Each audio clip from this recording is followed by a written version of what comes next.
Bonjour à toutes et à tous, c'est l'acquisition la plus importante à ce jour d'Astoria Finance et qui lui permet d'ailleurs de mettre un pied dans la gestion d'actifs, celle de Sapienta Gestion.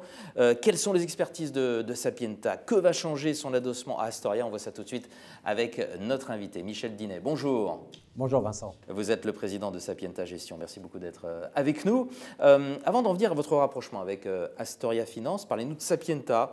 Qu'est-ce qui vous distingue dans le monde de la gestion d'actifs?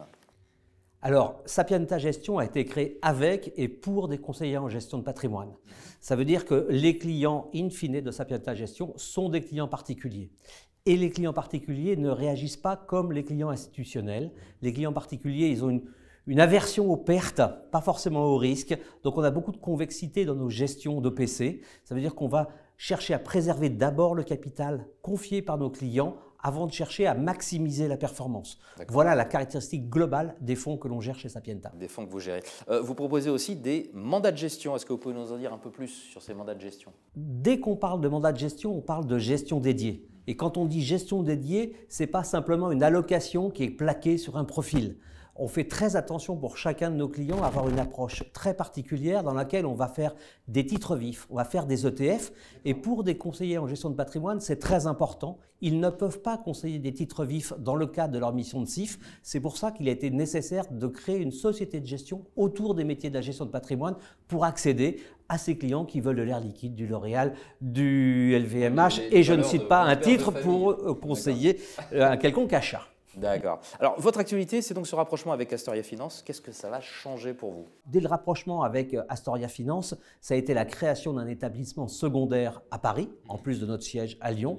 Ça a été l'intégration de 3 collaborateurs supplémentaires en face des flux qu'Astoria Finance veut confier à Sapienta Gestion.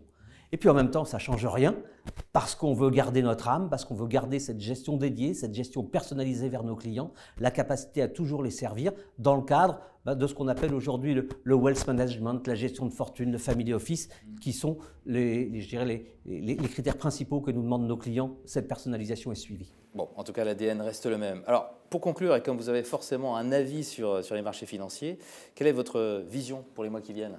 Souvent, on est focalisé sur les indices d'actions et on oublie que les obligations sont une grande composante du patrimoine de nos contemporains. Et les obligations offrent aujourd'hui des rendements extrêmement importants par rapport à l'inflation. Qui reste attractif. Qui reste très attractif. Et on les a oubliés pendant quelques années et on a oublié la gestion diversifiée parce que les obligations avaient des rendements négatifs, le monétaire avait du rendement négatif et on ne s'est focalisé que sur les actions pendant quelques années. Il ne faut pas oublier, avec les quelques cheveux qui me restent, qui sont blancs, que les obligations, commentaire moi-même. Les obligations doivent être une part importante du patrimoine de nos contemporains et c'est ce qu'on s'attache à avoir dans nos allocations. Écoutez, merci pour ce rappel sur les obligations et merci d'être venu nous parler de votre rapprochement avec Astoria Finance. Michel Dinet, président de Sapienta Gestion. Au revoir. Merci.